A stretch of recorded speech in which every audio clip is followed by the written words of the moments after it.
Hello students, ఈరోజు మన isoelectric focusing గురించి తెలుసుకుందాం. మనకి తెలిసి 21 different types of amino acids ఉన్నాయి. ఈ 21 different types of amino acids ఒకదానితో ఒకటి పెప్టైడ్ బాండ్ ద్వారా కలిసి ప్రోటీన్స్ అనేటివి ఫామ్ అవుతాయి అనేది మనకి తెలిసిన విషయమే. అయితే ఈ అమినో యాసిడ్స్ కూడాను 3 రకాల అమినో యాసిడ్స్ ఉన్నాయని, మనకి 3 రకాల amino acids depending upon there charges. ఒకటి వచ్చేసి positive amino acid, negative and neutral amino acids అనేటివి ఉన్నాయి. ఈ ప్రోటీన్కి నెట్ ఛార్జ్ అనేది ఒకటి ఉంటుంది. ఆ నెట్ ఛార్జ్ అనేది దేనిపైన ఆధారపడి ఉంటుందంటే, ఏ టైప్ ఆఫ్ అమినో యాసిడ్స్ ఈ ప్రోటీన్లో ఉన్నాయో దాన్ని బట్టి ఈ ప్రోటీన్కి positive charge, negative charge or neutral charge, net positive charge, net charge అనేది ఒకటి ఉంటుంది అనమాట. Depending upon the type of amino acids it's formed with. So different ప్రోటీన్స్కి డిఫరెంట్ నెట్ ఛార్జెస్ ఉంటాయి.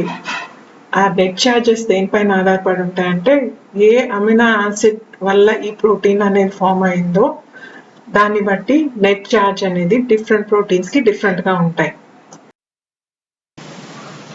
ప్రతి ఒక్క అమినో యాసిడ్కి ఐసోఎలెక్ట్రిక్ పాయింట్ ఉంటుంది. ఈ ఐసోఎలెక్ట్రిక్ పాయింట్ దగ్గర ఈ అమినో యాసిడ్ అనేది స్విటర్ అయాన్ ఫామ్లో ఉంటుంది. స్విటర్ అయాన్ అనే ఫామ్లో అమినో యాసిడ్ పైన పాజిటివ్ అండ్ నెగటివ్ ఛార్జెస్ ఉండడం వల్ల ఈ అమినో యాసిడ్ న్యూట్రల్గా తయారవుతుంది. ఈ ప్రోటీన్స్ కూడా ఈ టోటల్ అమినో యాసిడ్స్ వల్ల ప్రోటీన్స్ కూడా ఒక ఐసోఎలెక్ట్రిక్ పాయింట్ అనేది ఉంటుందన్నమాట.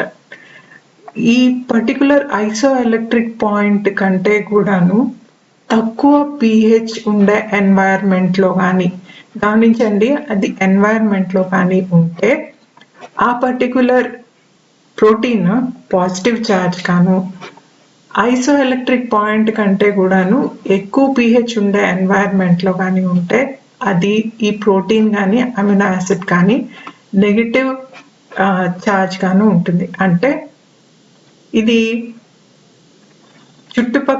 ప్రోటీన్ చుట్టుపక్కల ఉండే ఎన్వైర్ని బట్టి ఛార్జ్ అనేది చేంజ్ అవుతూ ఉంటుంది.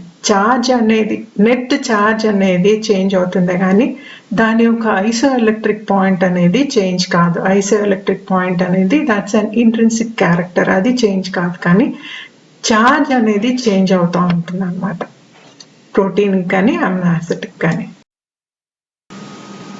ప్రోటీన్స్ ఒక ఐసోఎలెక్ట్రిక్ పాయింట్స్ గురించి ఎందుకు తెలుసుకుంటున్నాం అంటే, ఈరోజు ఈ టెక్నిక్ ఏదైతే ఐసోఎలెక్ట్రిక్ ఫోకసింగ్ టెక్నిక్ అనేది ఉందో అది ఈ ఐసోఎలెక్ట్రిక్ పాయింట్ ఆధారంగానే డిఫరెంట్ మాలిక్యూల్స్ని సపరేట్ చేస్తుంది అనమాట. ఈ ఐసోఎలెక్ట్రిక్ పాయింట్ దగ్గర ఈ ప్రోటీన్స్కి ఛార్జ్ 0గా ఉంటుంది. అది జ్ఞాపకం పెట్టుకోవాల్సిన విషయం. ఈ పర్టికులర్ టెక్నిక్ అనేది ఆంఫోలైట్స్ అనే కెమికల్స్ ఫస్ట్ సింథసైజ్ చేసి వాడటం వల్ల మనకి తెలిసింది. అది ఎలా వాడతాం ఏంటి అనేది మనం సబ్సిక్వెంట్గా చూస్తాము. అయితే అది ఫస్ట్ వెస్టర్బర్గ్ అనే అతను, స్వీడిష్ అతను, ఫస్ట్ యూజ్ చేసినప్పుడు దీన్ని ఈ టెక్నిక్ అనేది యూజ్లోకి వచ్చింది. ఇది సెవెన్సన్ అనే అతను బాగా పాపులరైజ్ చేశాడు.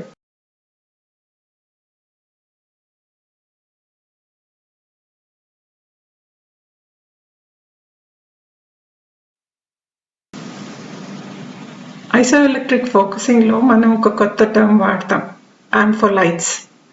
ఈ ఆంఫోలైట్స్ అనేటివి కెమికల్స్. ఇవి దేనికి వాడతారంటే pH గ్రేడియంట్ని జెల్ మీద తీసుకురావడానికి వాడతారు. మరి pH గ్రేడియంట్ అంటే ఏంటి అని అంటే,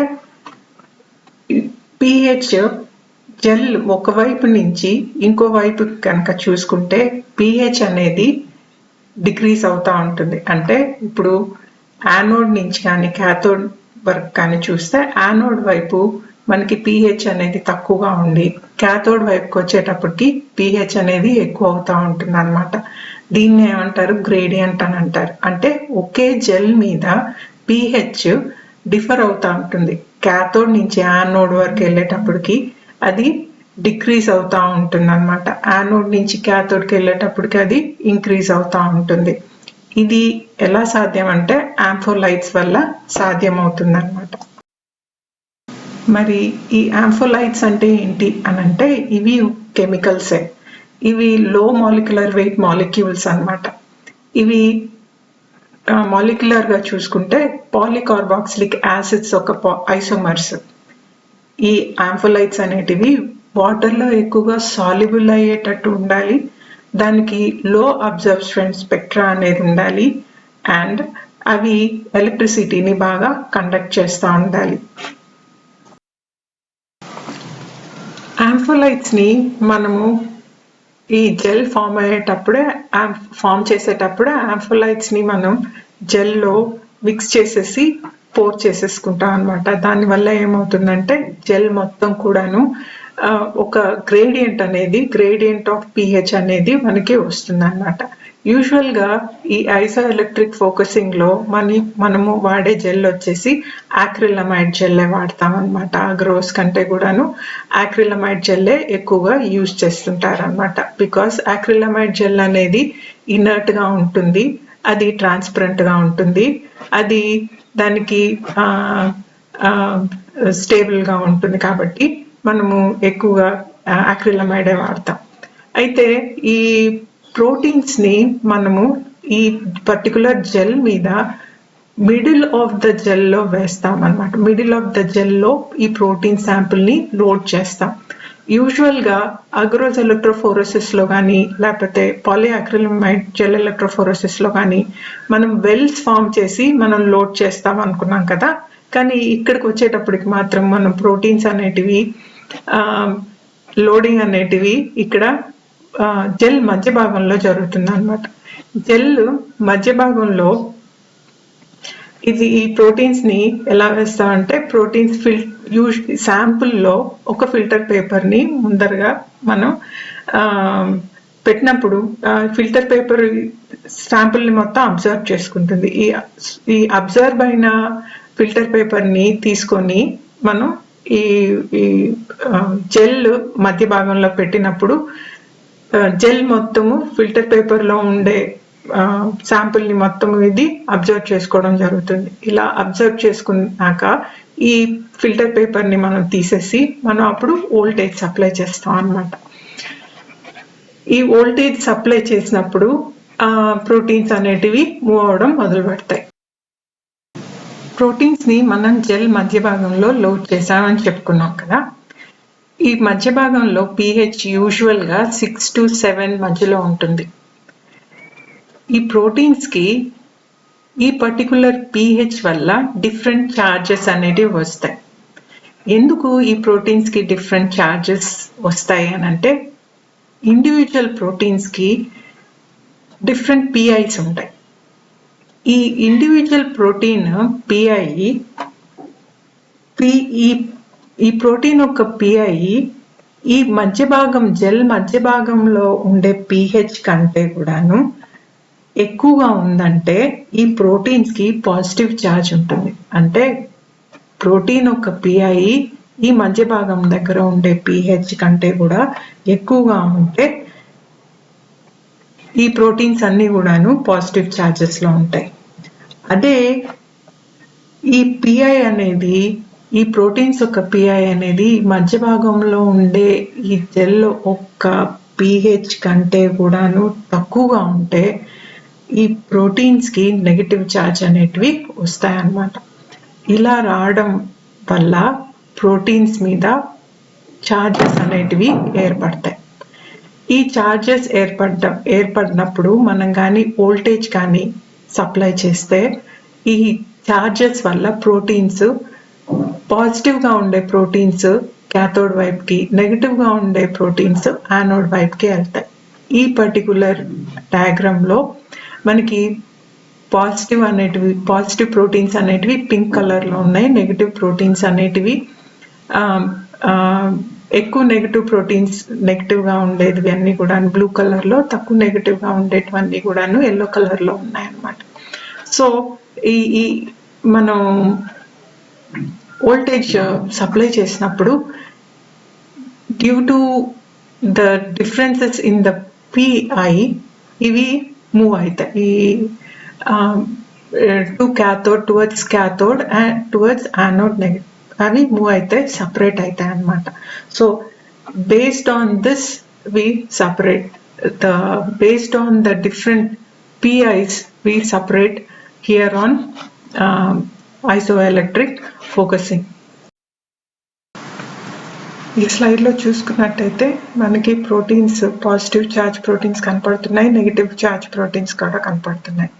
ఈ పాజిటివ్ ఛార్జ్ ప్రోటీన్స్కి ఈ పాజిటివ్ ఛార్జ్ ఎందుకు వచ్చిందంటే ఈ ప్రోటీన్స్ యొక్క పిఐ జెల్ మీద ఉండే pH కంటే కూడాను ఎక్కువ ఉండడం వల్ల ఈ ప్రోటీన్స్కి పాజిటివ్ ఛార్జ్ అనేది వచ్చింది. అలాగనే ఈ కొన్ని ప్రోటీన్స్కి నెగిటివ్ ఛార్జ్ అనేది ఎందుకుందంటే ఈ ప్రోటీన్స్ యొక్క పిఐ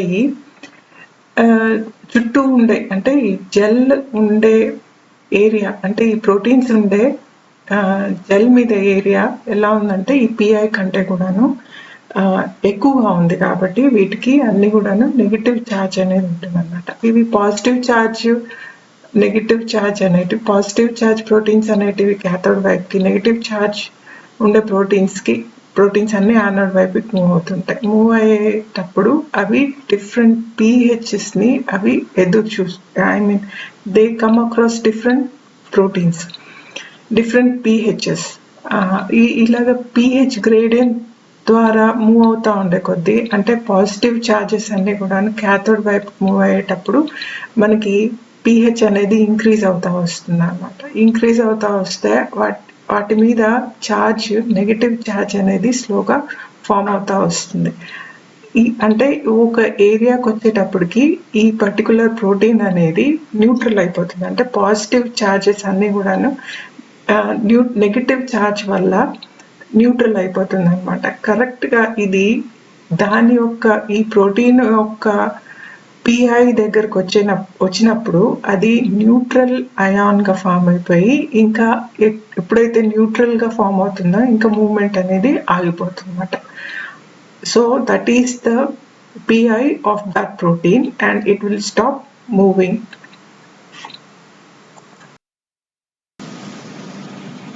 ఐసోఎలక్ట్రిక్ ఫోకసింగ్లో మనం ఒక కొత్త టర్మ్ వాడతాం, ఆంఫోలైట్స్. ఈ ఆంఫోలైట్స్ అనేటివి కెమికల్స్. ఇవి దేనికి వాడతారంటే pH గ్రేడియంట్ని జెల్ మీద తీసుకురావడానికి వాడతారు. మరి pH గ్రేడియంట్ అంటే ఏంటి అని అంటే pH జెల్ ఒకవైపు నుంచి ఇంకో వైపు కనుక చూసుకుంటే pH అనేది డిక్రీజ్ అవుతూ ఉంటుంది. అంటే ఇప్పుడు యానోడ్ నుంచి కానీ క్యాథోడ్ వరకు కానీ చూస్తే యానోడ్ వైపు మనకి pH అనేది తక్కువగా ఉండి క్యాథోడ్ వైపుకి వచ్చేటప్పటికి pH అనేది ఎక్కువ అవుతూ ఉంటుంది అనమాట. దీన్ని ఏమంటారు, గ్రేడియంట్ అని అంటారు. అంటే ఒకే జెల్ మీద pH డిఫర్ అవుతూ ఉంటుంది.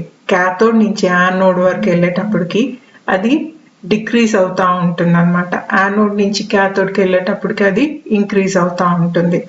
ఇది ఎలా సాధ్యం అంటే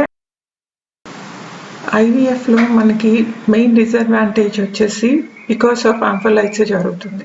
ఈ ఆంఫోలైట్స్ ఎక్కువ కాన్సన్ట్రేషన్ అంటే హై కాన్సన్ట్రేషన్లో యూజ్ చేస్తాము. అండ్ హై కాన్సన్ట్రేషన్లో యూజ్ చేయబట్టి మనం హై వోల్టేజ్ యూజ్ చేస్తాం అనమాట. హై వోల్టేజ్ ఎప్పుడైతే యూజ్ చేస్తామో అప్పుడు హీట్ జనరేట్ అవుతుంది. హీట్ జనరేట్ అవ్వకుండా ఉండడానికి దాన్ని మనం కూల్ చేయాల్సి వస్తుంది అనమాట. ఈ కూల్ చేస్తూ మనం ఈ ప్రాసెస్ని చేయడం అనేది అది కొంచెం కష్టతరం అవుతుంది. అది మెయిన్ డిసడ్వాంటేజ్. అయితే ఈ హీట్ రావడం వల్ల ప్రోటీన్స్ స్టెబిలిటీ అనేది తగ్గిపోయే అవకాశాలు ఉన్నాయి. అంటే దాని ప్రోటీన్ డీనేచర్ అన్స్టేబుల్ అవడం కూడా జరుగుతుంది అనమాట. దీనివల్ల మనకి ఇన్కన్సిస్టెంట్ రిజల్ట్స్ వచ్చే అవకాశాలు ఉన్నాయి. So these are the main disadvantages of isoelectric focusing. ఇంకా అప్లికేషన్స్ ఆఫ్ ఐవిఎస్ విషయానికి వస్తే ఇవి ప్రోటీన్స్ని సపరేట్ చేయడానికి యూజ్ చేస్తారు. వీటిని టాక్సానమీ, సైటాలజీ అండ్ ఇమ్యూనాలజీ రీసెర్చ్లోకి యూజ్ చేస్తుంటాము. ఇవి కొన్ని ప్రోటీన్స్ని ఐడెంటిఫై చేయడానికి యూజ్ చేస్తుంటాము. ఇంకొక అప్లికేషన్ వచ్చేసి మనము జెనెటిక్ మార్కర్ టైపింగ్ అనేటివి చేస్తుంటాం. జెనెటిక్ మార్కర్ టైపింగ్ అని అంటే మనం డిఎన్ఏ యొక్క పాలిమార్ఫిజమ్స్ని మనం తెలుసుకుంటాం అన్నమాట. అంటే ఇక్కడ మనం ఈ పాలిమార్ఫిజమ్స్ తెలుసుకోవడానికి ఇది ఒక ఎఫెక్టివ్ ఆల్టర్నేటివ్. అంటే మామూలు ఎలక్ట్రోఫోరెసిస్, సెల్ ఎలక్ట్రోఫోరెసిస్ కానీ లేకపోతే పేజ్ కానీ యూజ్ చేయొచ్చు. అయితే ఐవీఎఫ్ కూడా ఈ జెనెటిక్ మార్కర్ టైపింగ్లో ఈ ఐవీఎఫ్ కూడా ఒక ఎఫెక్టివ్ ఆల్టర్నేటివ్గా పనిచేస్తుంది అన్నమాట. నెక్స్ట్ క్లాస్లో రేడియో ఐసోటోప్స్ గురించి, వాటి యూజెస్ అండ్ అప్లికేషన్స్ గురించి చూస్తాము. Thank you.